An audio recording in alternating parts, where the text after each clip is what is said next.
de uma palavra que eu ouvi essa semana, e eu queria lembrar o versículo, eu sabia o sentido dele, mas eu não lembrava a referência. E aí o nosso irmão Tiago trouxe o Salmo 119, e ele frisou nesse versículo 7, e eu disse, nossa, era esse versículo que eu queria lembrar. Deus é bom, igreja. Deus é maravilhoso. Abra sua Bíblia em Atos 1, amém?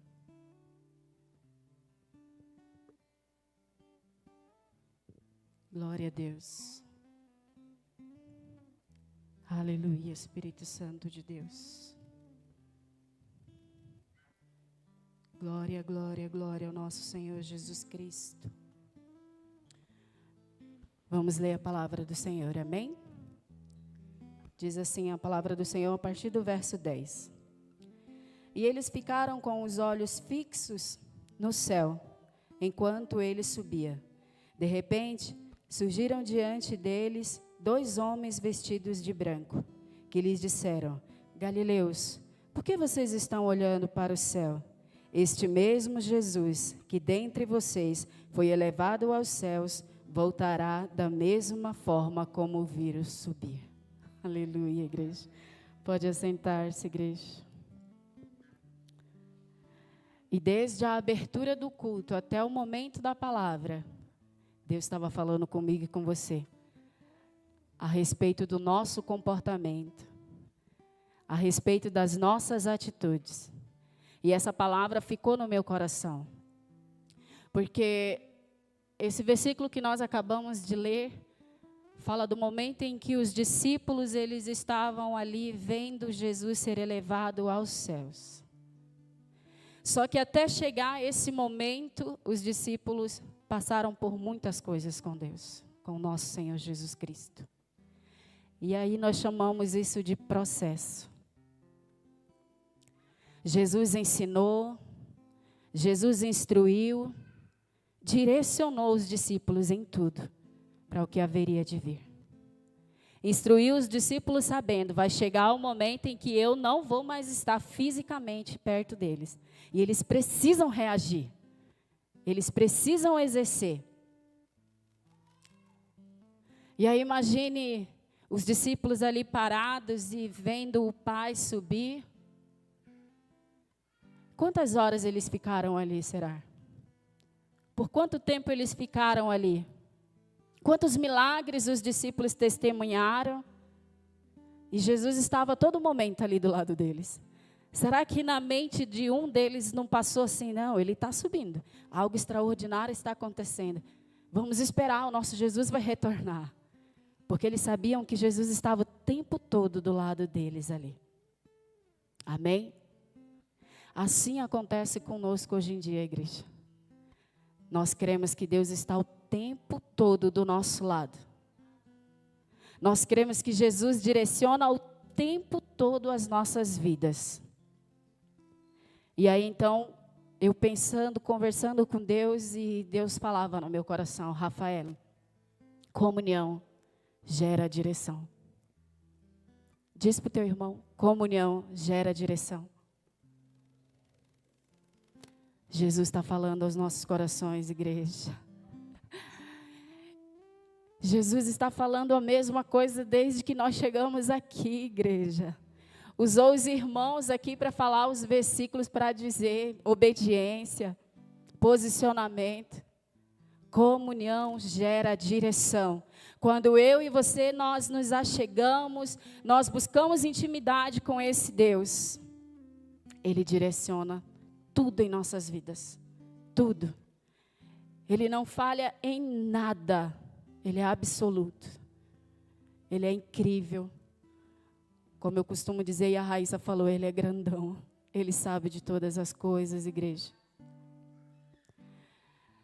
Abra sua Bíblia, ou você pode estar lendo aqui também. Vamos ler Provérbios 3, 5, 6, amém? Provérbios 3, 5, 6. Aleluia. Glória a Deus, Jesus Cristo. Nós rendemos graças a Ti, Senhor. Aleluia. Olha o que diz a palavra do nosso Deus. Confie no Senhor de todo o seu coração e não se apoie em seu próprio entendimento. Próximo. Reconheça o Senhor em todos os seus caminhos e Ele endireitará as suas veredas. Coloca na versão, na linguagem de hoje, por favor. Ela diz, e Ele mostrará o caminho certo.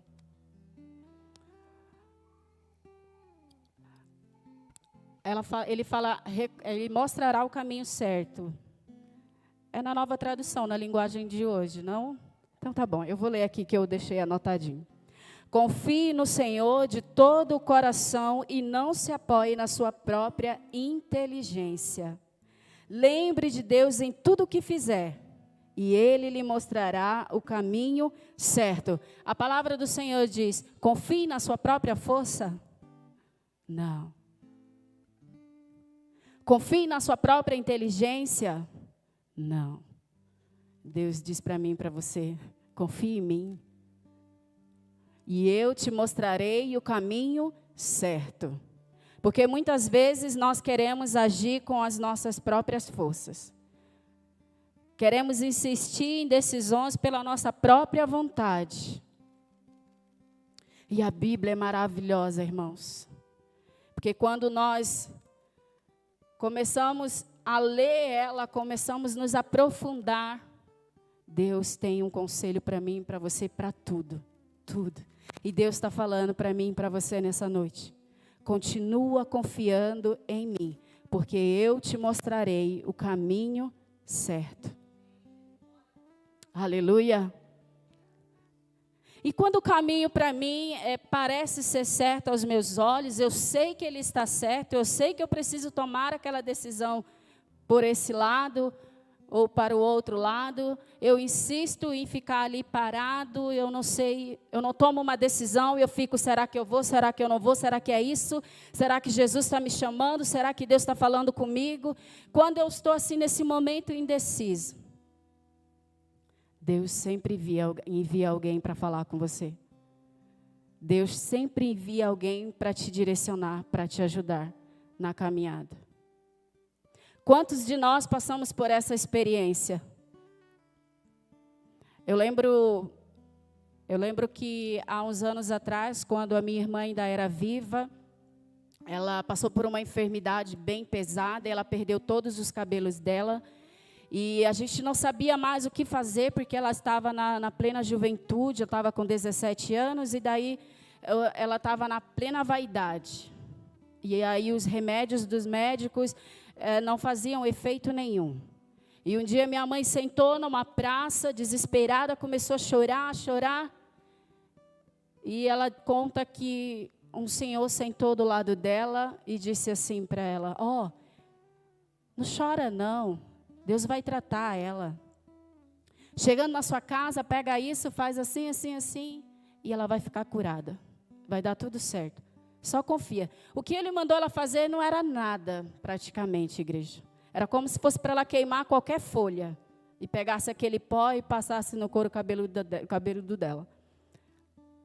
Nada diante de um monte de coisas medicinais que os médicos já tinham passado. E aí a minha mãe ficou assim, meu Deus. E nós nem éramos cristãos ainda. E aí ela disse, não, peraí, tem alguma coisa errada e eu não estou entendendo. Esse homem só falou isso para eu exercer minha fé, gente.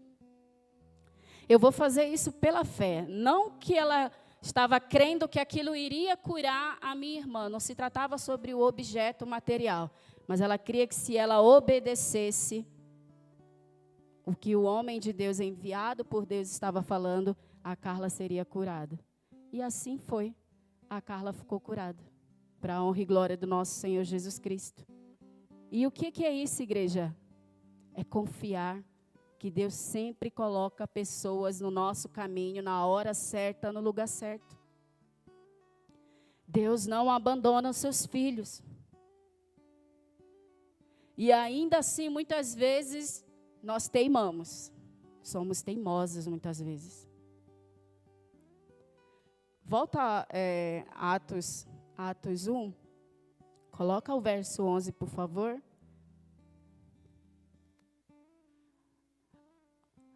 A palavra disse assim, que lhes disseram? Galileus, por que vocês estão olhando para o céu? Este mesmo Jesus que dentre vocês foi elevado aos céus voltará da mesma forma como viram subir.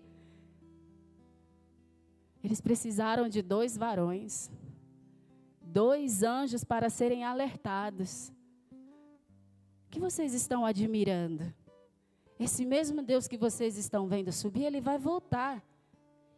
Trazendo para a nossa linguagem hoje, para a nossa vida hoje, é como se, com as minhas palavras, igreja, é como se os anjos olhassem, como se fosse a nossa vida, alguém chegasse perto de nós, olhassem para nós e dissesse: Mateus, acorda para a tua vida, reage. Ele vai voltar. Ele subiu, mas ele vai voltar. É hora de colocar em prática tudo aquilo que vocês aprenderam com ele. Que vocês estão fazendo aí parado, reajam. Que é hora de colocar em prática tudo aquilo que o Pai ensinou a vocês. E a Bíblia diz que eles foram para o local onde estavam reunidos em oração. E ali eles passaram dias orando. E após dias orando, Pedro se levanta no meio deles e, com as minhas palavras, ele diz: espera aí. Tudo isso foi para a palavra de Deus se cumprir. Tudo que está acontecendo foi para a palavra de Deus se cumprir. É hora da gente se levantar e começar a tomar decisões, a atitude, buscar o nosso Deus, porque Ele vai guiar. Mas nós não podemos ficar dias e dias aqui parados. A gente tem que fazer o ide do Senhor.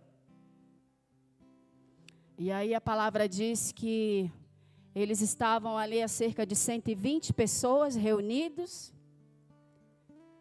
E então eles escolheram 2 nomes e oraram ao Senhor, tiraram a sorte. E aí escolheram Matias para ficar no lugar de Judas Iscariotes. Ali então nós entendemos que começou um processo de decisões, de exercer o chamado. E eu e você? Nós estamos exercendo esse chamado?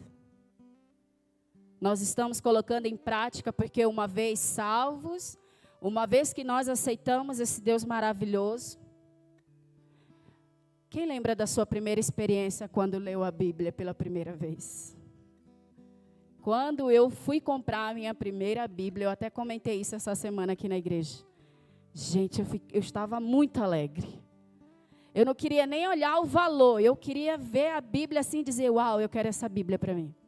E aí eu cheguei, eu vi a Bíblia de longe e falei: nossa, eu quero aquela Bíblia. Eu não sabia nem que existiam as várias traduções. Eu só olhei para a Bíblia e disse: eu quero aquela Bíblia ali. E eu mergulhei de uma maneira tão profunda na palavra do Senhor. E a minha mãe batia na porta e eu estava lendo a Bíblia. A minha mãe acordava, eu estava lendo a Bíblia. Ela me chamava para almoçar e eu estava debruçada ali, cheio de caderno na minha cama. Porque eu achei maravilhoso, eu achei gostoso demais conhecer Jesus. Você também viveu essa experiência. Eu tenho certeza que você se alegrou muito quando começou a conhecer Jesus. Começou a entender esse Deus grandioso que nós temos. Começou a entender quem era esse Deus grandioso. Eu tenho certeza que o teu coração se alegrou demais com isso. E aí, voltando nos 2 varões, que nós precisamos do empurrão, nós temos que entender. Nem todo mundo que se aproxima de nós. Porque, infelizmente, irmãos, em alguns lugares, algumas pessoas, em alguns ambientes, as pessoas sempre olham e dizem assim: fulano está se aproximando de você, está com interesse de alguma coisa, viu? Toma cuidado. Não é assim sempre, igreja. Não é assim sempre. A gente tem que ter maturidade suficiente para entender quando Deus envia pessoas para nos ajudar, para nos fortalecer. E nem sempre eu e você, nós temos que carregar situações, fardos sozinhos. A palavra de Deus deixa claro para mim e para você. Não fala assim, pega e te vira. Não, levai os fardos uns dos outros. Não é sobre a minha vida. Tem coisas que só você e Deus precisam saber. Tem coisas que só você, Deus e seus líderes precisam saber. Tem coisas que só você, seus líderes e as pessoas que Deus envia podem saber. Porque elas vão te dar palavras de ânimo. Então nós chegamos no momento da nossa vida em que o mundo está tentando tirar esse crédito. De olhar para as pessoas e dizer, não confio, não confio, não confio, não quero perto de mim. Eu sempre falei e sempre vou falar em nome de Jesus.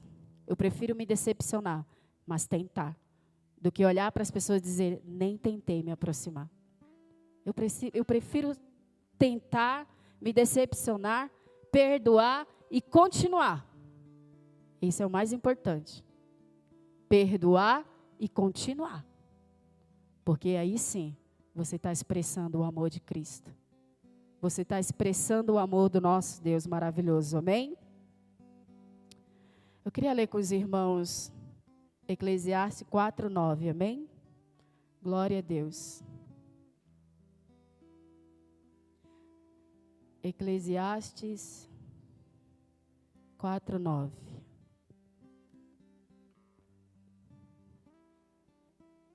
Vamos ler junto? Eu vou começar, vocês vão junto comigo.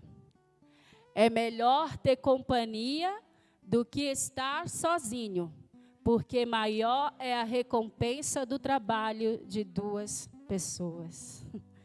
O que está dizendo a Bíblia, igreja? É melhor ter amigos do nosso lado. É melhor ter irmãos em Cristo ao nosso lado. É melhor andar segurando firme nas mãos um dos outros do que andar sozinho. Porque quando você começa a andar sozinho, você vai se aprisionando em um lugar que às vezes é muito difícil de te tirar de lá. É muito difícil. Quarta-feira foi ministrada a palavra do Senhor. E aí eu entendi.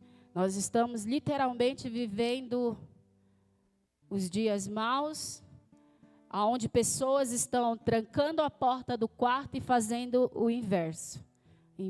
Ao invés de falar com o nosso Deus, ele se aprisiona na sua própria mente.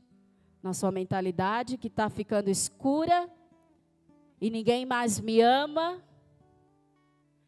Eu não me sinto o suficiente. Eu olho, faço as coisas e parece que eu não me sinto o suficiente. Há aprisionamento da mente, porque a mente está vazia. Porque a mente está vazia. Porque quando alguém se aproxima dessa pessoa, ela diz, opa, peraí, eu te dou liberdade até aqui. Daqui para cá, no meu quarto, é só eu. E às vezes não é sobre isso, igreja. É sobre a gente entender que nós precisamos um dos outros para caminhar. Porque se fosse para andarmos sozinho, Pedro estaria sozinho no momento em que Jesus foi elevado. Ele tomaria as decisões sozinho e continuaria a Bíblia só Pedro e os discípulos e assim ia. E não é assim. Por isso ele escolheu 12. Amém? Para a gente entender que nós somos igreja e nós necessitamos um dos outros. E isso tem que ficar gravado na nossa mente, no nosso coração. Igreja não é sozinha. Nós somos um membro, somos um corpo, dependemos um dos outros. E nós temos que entender isso, amém? E aí eu lembrei da história de Moisés, em Êxodo, no momento em que eles estão ali no combate ali contra os amalequitas. Coloca para a gente Êxodo 17:12, só para a igreja acompanhar. E aí eles estavam ali guerreando, estavam lutando. E aí a palavra do Senhor diz o quê? Quando as mãos de Moisés já estavam cansadas, eles pegaram uma pedra e a colocaram debaixo dele, para que nela se assentasse. Arão e Ur mantiveram erguidas as mãos de Moisés, um de cada lado, de modo que as mãos permaneceram firmes até o pôr do sol. Coloca o próximo, só para concluir. E Josué fez o quê? E Josué derrotou o exército amalequita ao fio da espada. Foi Josué que fez isso? Não foi. Foi Deus que deu poder. Foi Deus que encorajou. E Moisés? Ficou sozinho? Não. Tinha 2 varões de Deus do lado dele também. Assim como na minha e na tua vida. Deus coloca pessoas ao nosso lado, igreja. Esteja sensível para entender. Esteja sensível para entender isso. E quando Moisés, no livro de Êxodo também, quando ele estava tendo um encontro com o nosso Deus, e aí Deus fala para ele que é hora dele ir libertar o povo, e ele diz, mas Senhor, como assim? Com as minhas palavras, eu não sei nem falar, como que eu... Ele diz, eu vou colocar todas as palavras na boca de Arão. Arão vai falar, sou eu quem vai guiar. Moisés estava sozinho? Não. Deus estava com ele e o irmão dele estava com ele. E aí nós nos perguntamos, estamos sozinhos? Não. Quando nós saímos por essa porta, Deus acompanha nossas vidas. Quando nós estamos lá nos nossos lares, Deus continua acompanhando a nossa trajetória. Aleluia. Então eu entendi que eu preciso das pessoas, mas eu também preciso entender que eu tenho que fazer a minha parte. Não é só chegar e dizer, aquela pessoa vai falar por mim, vai fazer por mim. Não, Moisés também fez grandes feitos direcionados por Deus. Nós também temos que fazer a nossa parte, sendo direcionado pelo nosso Senhor Jesus Cristo, amém? Então, nós temos que estar firme no processo, igreja. A gente tem que olhar para esse Deus grandioso e fazer a nossa parte. A gente sempre ouve sobre esse altar. Irmãos, orem, orem. Nós vamos interceder, nós vamos clamar, nós vamos apresentar o nome de vocês em orações, mas façam a parte de vocês, orem também, clamem a Deus. Porque muitas pessoas acham que quem faz o milagre é o pastor. E não é. É Deus. Ele vai te ajudar em oração. Mas a fé tem que ser exercida, ó. Ela tem que estar aqui, ó. Dentro de mim e de você. E nós temos que ter cuidado com as nossas atitudes, igreja. Quando você entrou por essa porta e você aceitou Jesus, você declarou, Pai, eu estou aqui, determinado para fazer a tua vontade. Não foi assim? E aí quando a gente estava uns meses aqui, eu quero fazer. Aí foi passando o tempo, e aí veio os conflitos. A gente foi parando devagarzinho. Aí o pastor olha para a ovelha, e aí ele disse, vamos, Rafael, reage. Estou precisando de ti, mulher. Ô, pastor, estou num momento tão ruim, tão difícil. Consigo nem me levantar direito, consigo fazer mais nada. Conflito entre as minhas vontades, os meus sentimentos. E aí eu vou esquecendo aquele fervor que eu estava ali no início, querendo fazer de tudo para fazer algo na obra do Senhor Jesus Cristo. E isso acaba sendo muitas vezes um problema. Sabe por quê? A igreja depende de mim, de você também. A igreja depende de mim, de você. A igreja precisa que eu e você estejamos dispostos para que as coisas aconteçam. E não é errado a gente olhar e dizer, uau, eu quero retornar a essa vontade de fazer as coisas sem olhar a quem. Vontade de fazer as coisas por mim mesmo, não porque o homem está me pedindo, mas porque eu quero. Não é errado a gente retornar e dizer, a partir de hoje, ainda que as pessoas olhem para mim e digam assim, não gostei. Amém. Eu não fiz para agradar o homem. Deus sabe que eu e você fizemos porque nós nos alegramos, temos prazer de fazer na casa dele, na obra. Vocês estão entendendo, igreja? Então eu entendi que eu preciso passar por um processo com Deus.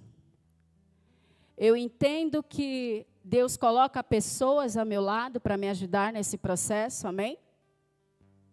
Mas eu entendo também que as minhas atitudes vão dizer bastante e que eu preciso me posicionar. Essa semana eu vi uma frase e eu até anotei aqui para não perder. Ó, Deus é muito bom, viu, igreja? Deus é maravilhoso, que eu estou até enxergando aqui no papel. E tem dia que eu subo aqui, eu olho para esse papel e eu fico tentando, aonde eu estou. Até que um dia o pastor falou assim, irmãos, a irmã Rafaele leu o Salmo, e era o 56, não era o 57 não. E eu olhando para a minha Bíblia dizendo, não, eu estou no 57, porque tem dia que você olha e você diz, gente, hoje, glória a Deus, estou vendo tudo aqui. Aleluia. E aí eu anotei essa frase que diz assim, a igreja deve ser eficaz e não eficiente. Aí bugou o meu cérebro na hora, né? Eu falei, como assim, Jesus? Não é a mesma coisa? Qual é a diferença? E aí eu fui pesquisar. E aí diz assim, o eficiente faz tudo bem feito. E o eficaz faz tudo o que precisa ser feito e bem feito. Parece que não tem diferença, mas tem. Sabe por quê? O eficiente, ele fica buscando o mínimo de erros. Ele quer fazer tudo perfeitinho. Ele é eficiente. Eu quero fazer tudo perfeito. E aí o eficaz, ele busca ser útil. Ele busca ser útil. Ele sabe que ele pode fazer perfeito. Mas ele se torna útil.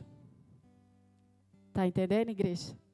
A diferença de sermos eficientes e de sermos eficazes na presença do Senhor. O eficaz, ele faz bem feito na hora certa. E quando a liderança dele precisa, ele diz, a Cláudia já fez. Ela é eficaz. Luiz já fez. Ele é eficaz. Ele sabe que precisa ser feito. E ele sabe que é hora de fazer. Ele não precisa que o pastor dele direcione sobre as coisas que tem que ser feitas na obra do Senhor. Ele é eficaz. Ele faz. E bem feito. Aleluia?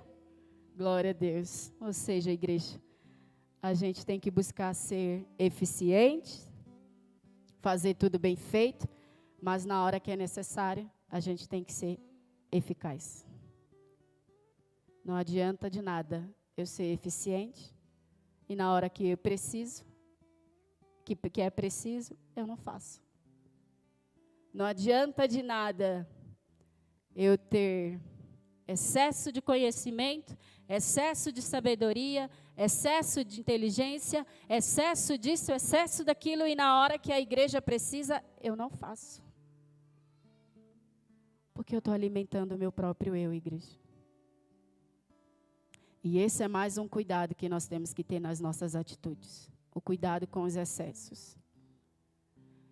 Quando você lê a palavra do Senhor, você entende, você compreende. Lembra, Deus está acima de mim. Foi muito legal que até o dia, esse momento de eu subir sobre esse altar, eu brinquei muito com o meu pastor e falava para ele, sexta-feira vou estar não, hein? Vou estar viajando. Era brincadeira, ele sabia disso. Por quê? Eu obedeço. Pode não ser como o homem quer, mas eu sei que é como Deus quis. Porque eu sou o quê? Ovelha obediente. Meu pastor, minha igreja precisa, eu faço. Pode não sair perfeito, mas eu faço. E é assim que você tem que pensar. Então eu entendo que Jesus está voltando, que eu preciso ter comunhão com Ele, para eu ter direção na minha vida ministerial, no meu casamento, na minha família. E nesse processo eu preciso das pessoas, eu preciso tomar cuidado com as minhas atitudes e eu preciso ter muito, mas muito cuidado com os excessos na minha vida. Porque os excessos, ele tem poder de destruir uma pessoa. Amém? Vamos ler Eclesiastes 1:18, amém? Ele vai falar um pouquinho sobre esses excessos na nossa vida, perante o processo do Senhor, perante a nossa caminhada. Olha o que a palavra diz. Pois quanto maior a sabedoria, maior o sofrimento. E quanto maior o conhecimento, maior o desgosto. Está entendendo, igreja? Não se cobre tanto. Não se aprofunde tanto em coisas que não tem necessidade de eu e você saber. Outro dia eu escutei uma pessoa falar assim: a igreja quer saber de tudo. De tudo, de tudo, de tudo, de tudo, tudo que está acontecendo lá atrás, tudo que está acontecendo na frente. Os irmãos querem saber o que está acontecendo dentro do escritório, dentro de todos os lugares. Quer saber. Quer conhecer, quer saber de tudo. Mas o conhecimento dele não contribui, não edifica, não ajuda em nada. Só para saber. Curiosidade demais. Uma busca insensata. Porque eu tenho que saber o suficiente. Eu tenho que entender que tudo que entra dentro da igreja é para a igreja e eu não tenho que procurar saber para quê, por quê, quem pegou, quem usou, aonde usou. Eu tenho que obedecer. Eu tenho que entender que a igreja do Senhor precisa das minhas finanças. Eu tenho que entender que eu preciso buscar o suficiente para falar desse Deus maravilhoso. Eu tenho que entender que eu preciso ter maturidade o suficiente para eu edificar a vida de outros, o suficiente. Porque também tem pessoas que se acham sábio demais, conhecedor demais, e ao invés dele aconselhar, ele afunda o ministério daquela pessoa. Porque ele diz, ele ou ela diz, nossa amiga, nossa amigo, sabe não? Coisa feia. E aí começa a julgar. E aí começa a criticar. Meu, você não aprendeu, não? Olha, o pastor estava falando lá. Anotei tudo. Ela guardou tudo o que convinha a ela. Mas para olhar para o irmão e dizer, vem para cá, para perto. Deixa eu te explicar de uma maneira branda o que o altar estava dizendo. E aí a pessoa vai parar para refletir e vai dizer, uau. Realmente, eu preciso melhorar nisso. Agora, se eu chegar e falar de qualquer maneira e atacar de qualquer maneira, a pessoa vai só chorar. E vai atrás dos líderes. Entendeu? E vai chorar. Fulano falou, ciclano falou. Por quê? Foi machucada por pessoas que acreditam que têm excesso de sabedoria. Ou que sabem de tudo. E nós temos que ter cuidado com esses excessos. Vamos ler também Eclesiastes 7:16, só para a gente confirmar mais ainda. Uau! Não seja excessivamente justo, nem demasiadamente sábio. Por que destruir-se a si mesmo? É a palavra de Deus, igreja. Tem pessoas que se aprofunda demais. Eu lembro quando eu cheguei aqui na ICD, acho que era a gente estava numa escola bíblica, não recordo muito bem o momento, mas o pastor pregava sobre as profissões, sobre o que nós estávamos buscando para a nossa vida, isso e aquilo outro. E aí o nosso irmão em Cristo chegou para ele e disse, abandonei o que eu estava pensando em fazer, a faculdade que eu estava pretendendo fazer e eu fui me aprofundar mais em Deus. Foi uma escolha dele. É errado você ir procurar conhecer, ter a sua profissão? Não, isso não é errado. É errado você colocar essa profissão acima de Deus. Porque muitas pessoas fazem isso. Se aprofundam estudando e mergulham, e o pastor ligando. Gente, eu estou precisando, cadê vocês? Cadê o povo da igreja? Ele está lá, enfiado nos livros. E aí Deus ficou aonde? Em segundo plano. Excesso de conhecimento, excesso de sabedoria pode destruir a minha vida e a tua vida. Então eu vou buscar o suficiente. Eu vou procurar aprender o suficiente. Eu não vou deixar que o meu estudo, que o meu trabalho, que a minha rotina me domine. Eu é que tenho que dominar ela. Eu é que tenho que determinar. É até aqui. Daqui para cá é Deus. Excesso de conhecimento, igreja, afeta a nossa vida com Deus. E pode nos destruir. É a palavra do Senhor. É a palavra do Senhor. Excessivamente pode nos destruir. Amém? Glória a Deus. Vocês estão entendendo? Aí tem mais um assunto que, como diz um amigo meu, é inanarrável. Eu aceitei Jesus, estou na presença do Senhor e entendi que eu preciso das pessoas, que eu preciso ter cautela nisso, cautela naquilo, ser prudente nisso, ser prudente naquilo, que eu preciso colocar o Senhor acima de todas as coisas. Mas qualquer situação de conflito com o meu irmão, tchau, Deus. Vou ficar na minha caverna. Só vou sair de lá quando eu quiser. Vou ficar lá. Outro erro nosso. Outro erro nosso. Porque nós somos uma família, igreja. Família vai ter problemas. Ou não? Vai ter problemas. Como já foi dito sobre esse altar. Não pense que nós vamos entrar por essa porta e, uau, encontrei a igreja dos meus sonhos. Aqui todo mundo vai me amar. Aqui todo mundo vai achar maravilhoso o que eu fizer. Não vai ser assim. Nós somos uma família. Família tem discussões, não tem? Tem. Família não concorda com a opinião do outro. Não é assim? A igreja é assim também. Amém? Em Lucas 9:46, a Bíblia diz que os discípulos, eles estavam ali reunidos e começou uma discussão entre eles, discutindo quem seria o maior entre eles. Amém?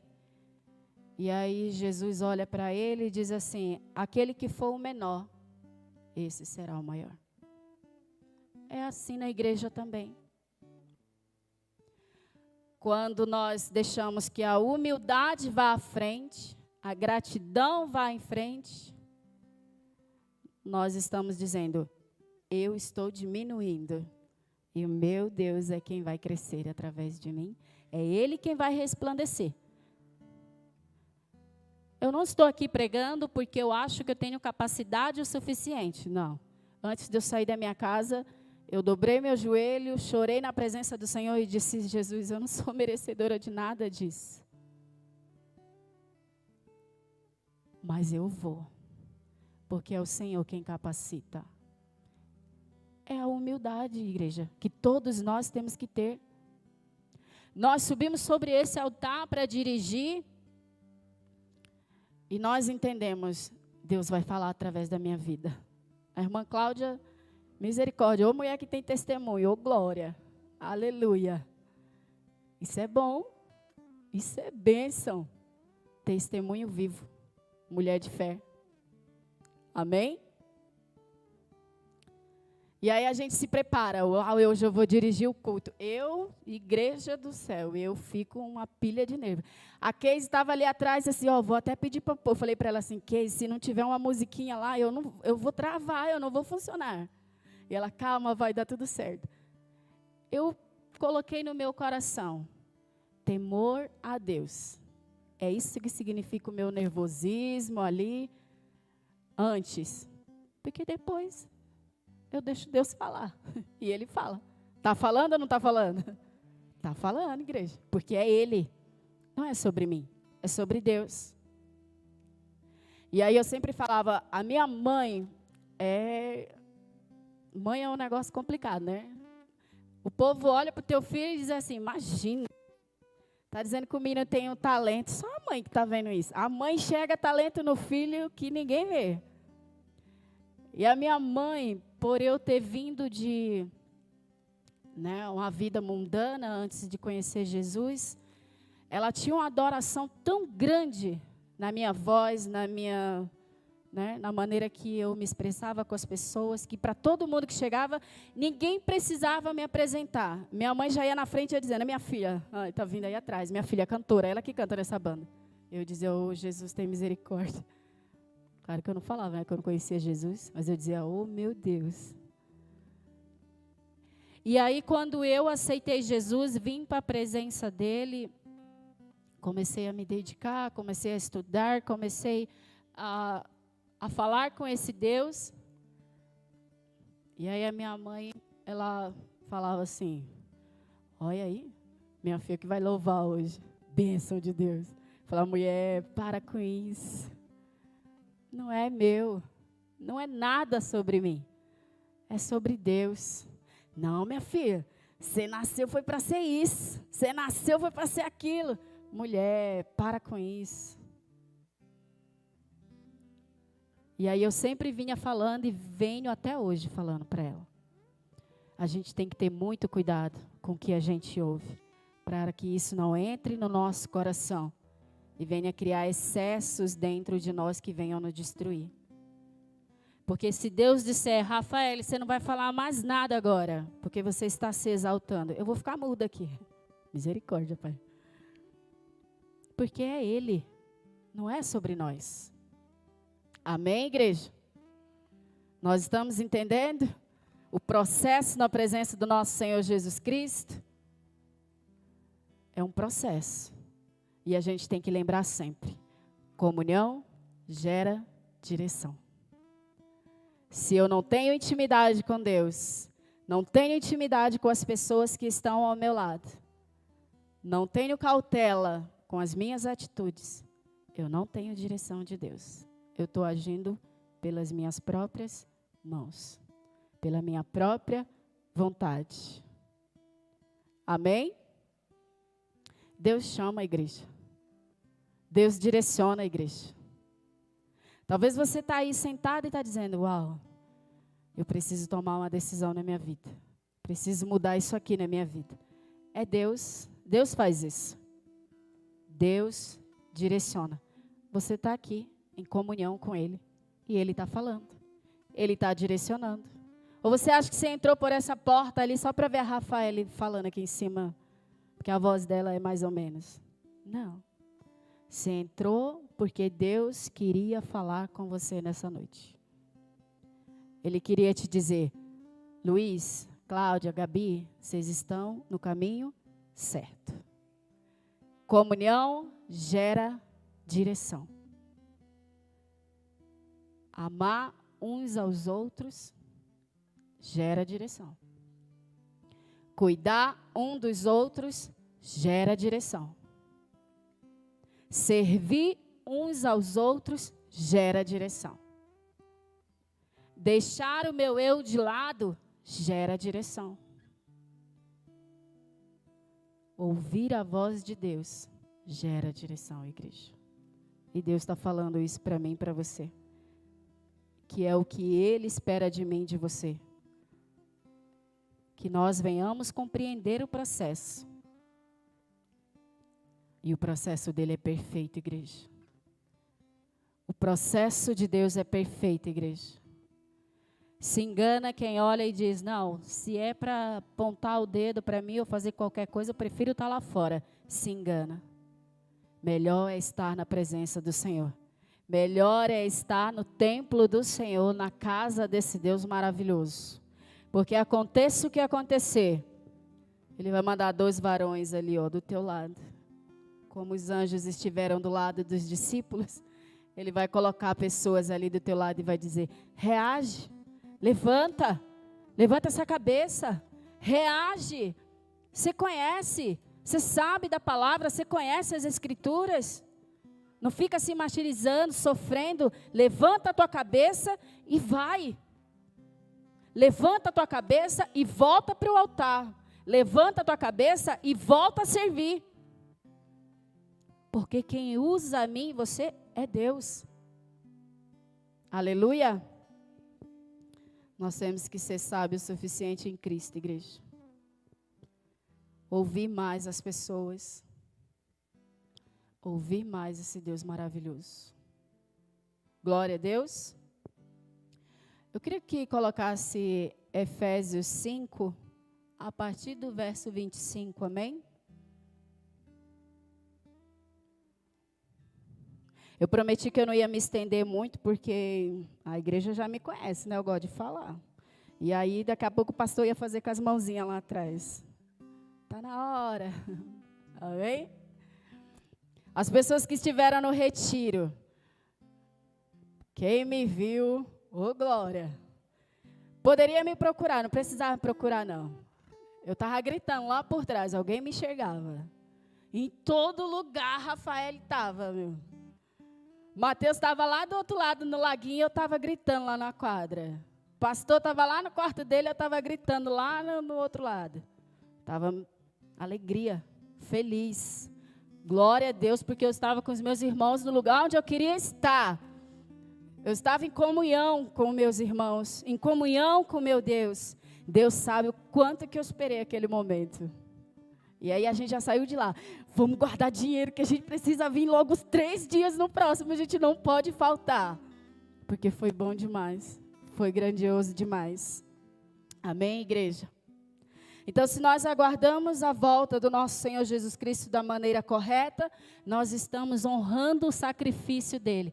E eu quero ler com a igreja a partir aqui na parte B do versículo, onde ele diz: assim como Cristo amou a igreja e entregou-se por ela, para santificá-la, tendo-a purificado pelo lavar da água mediante a palavra, e para apresentá-la a si mesmo, como igreja gloriosa, sem mancha, sem ruga, ou coisa semelhante, mas santa e inculpável. Jesus estava falando com os maridos acerca do casamento. Ele é o noivo. Nós somos a noiva de Cristo. E ele está falando para mim e para você. Eu estou voltando. E eu quero encontrar a igreja sem culpa, sem mancha, firme no processo. Processo dói? Dói. Processo dói. Somos seres humanos. Processo dói. Quando você vai para a academia, os meus amigos de academia aí sabem, a gente sofre a primeira semana. É dor, meu filho. E a gente fica lá suportando aquela dor, né? Até para sentar ali no sofá, eu pedindo misericórdia, alguém me ajuda, eu quero sentar. É um processo. A gente para? Eu não parei. A não ser quando eu tive que passar por uma cirurgia aí, eu tive que dar uma parada. Mas eu não parei. No primeiro mês que eu fui. Pela dor, eu não parei, eu continuei. Assim é a minha vida e a tua vida na presença de Deus. Processo dói, mas é necessário. Porque vai ser no sofrimento, muitas vezes, que eu e você nós vamos ser moldados. Sempre. Eu nunca passei por um sofrimento que eu não tivesse me levantado e olhado o testemunho que Jesus me permitiu falar. Nunca passei por um sofrimento e fiquei vazia. Nós sempre passamos pelo sofrimento, nos levantamos e choramos de alegria pelo que Deus fez. A irmã contou essa semana a luta dela para conseguir fazer a faculdade, formar e chegar ali até a conclusão, e hoje ela está na profissão. Pergunta para ela se foi fácil. Não foi, igreja. Como também não foi fácil na tua vida, na minha vida, na vida de nenhum de nós é fácil o processo. Não é fácil passar por perdas no processo. Não é fácil abrir mão de algumas coisas no processo, mas é necessário. É necessário. Porque se eu não abrir mão de algumas coisas que o meu eu quer, o meu Senhor não vai ter espaço. Então eu preciso diminuir e deixar que Deus me use. E deixar que Deus fale. Não é fácil entrar por essa porta num dia mau. E subir nesse altar e falar e adorar e louvar e não deixar a igreja presenciar, perceber tudo isso. Mas com Deus eu posso. Você pode. Nós podemos. Porque nós entendemos que não é sobre nós. É sobre Cristo. Amém, igreja? Então nós entendemos. Ele está voltando. Coloca Atos para a gente de novo, por favor. Atos 1. O 10. Fica de pé, igreja. Fica de pé. Vamos ler juntos? Eles ficaram com os olhos fixos no céu enquanto ele subia. De repente surgiram diante deles 2 homens vestidos de branco, que lhes disseram: Galileus, por que vocês estão olhando para o céu? Este mesmo Jesus que dentre vocês foi elevado aos céus, voltará da mesma forma como viram subir. Aleluia! Eu já entendi que esse Jesus, esse Deus poderoso vem, Ele está voltando. Eu já entendi que eu preciso ter mais intimidade, comunhão para ser direcionada. Eu já entendi que eu preciso dos meus irmãos em Cristo, que eu preciso ter cuidado com as minhas atitudes, que eu preciso abandonar os excessos na minha vida.